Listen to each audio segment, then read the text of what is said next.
Dornipadu KC canal చివరి ఆయకట్టుకు మార్చి 15 వరకు నీళ్లు వదలనున్నట్లు ఎమ్మెల్యే భూమా అఖిలప్రియ తెలిపారు. దోర్నిపాడు కేసీ కెనాల్ ను సందర్శించిన ఆమె రైతుల కష్టాలు తీర్చేందుకు కేసీ కెనాల్కు నీరు తీసుకురావడానికి ఎన్నో పోరాటాలు చేస్తున్నట్లు చెప్పారు. ఇప్పుడు చివరి ఆయకట్టు వరకు నీళ్లు వదిలి రైతుల కళ్లల్లో ఆనందం నింపింది కూటమి ప్రభుత్వమేనని అఖిలప్రియ పేర్కొన్నారు. రైతుల సంక్షేమం కోసం ప్రభుత్వం అనేక కార్యక్రమాలు చేస్తుందన్నారు. ఏదైతే మా ప్రాంతంలో 24వ బ్లాక్ దగ్గర లెవెల్స్ చూడడానికి ఇక్కడికి రావడం జరిగింది.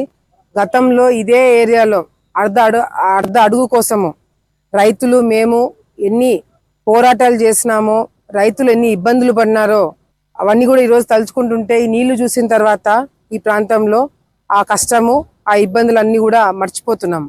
నిజంగా ఈరోజు ఈ ప్రాంతంలో నీళ్లు చివరి ఆయకట్టు వరకు కొన్ని గ్రామాలు ఎక్కడైతే ఈ నీళ్లు కాలువ నీళ్లు ఎప్పుడు చూడలేని గ్రామాలు ఉన్నాయో చివరి ఆయకట్లో ఆ గ్రామాలు కూడా ఈరోజు కాలువలో నీళ్లు చూస్తుంటే ఈరోజు రైతులు ముఖం పైన ఆ సంతోషం రావడానికి కారణము మా ప్రభుత్వం. అది గర్వంగా ఎక్కడైనా ఎంత గట్టిగా అయినా చెప్పుకోదగిన సంబంధించిన రైతులందరూ కూడా ఈరోజు మాతో పాటు ఉన్నారు.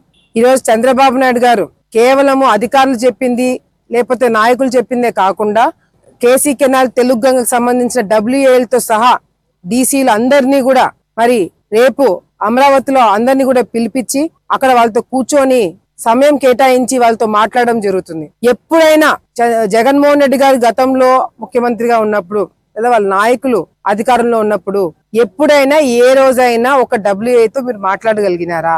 WL దగ్గర నుంచి DCల దగ్గర నుంచి మీరు ఎప్పుడైనా సమస్యలు అడిగి తెలుసుకోగలిగినారా? ఏ రోజు కూడా లేదు. కానీ ఈ రోజు చంద్రబాబు నాయుడు గారు రైతులకు ఇచ్చే ఇంపార్టెన్స్ మనం అందరం కూడా ఒకసారి గమనించాలా. ఈరోజు ఏదైతే మా ప్రాంతంలో 24వ బ్లాక్ దగ్గర లెవెల్స్ చూడడానికి ఇక్కడికి రావడం జరిగింది. గతంలో ఇదే ఏరియాలో అర్ధ అడుగు కోసము రైతులు మేము ఎన్ని పోరాటాలు చేసినామో, రైతులు ఎన్ని ఇబ్బందులు పడినారో అవన్నీ కూడా ఈరోజు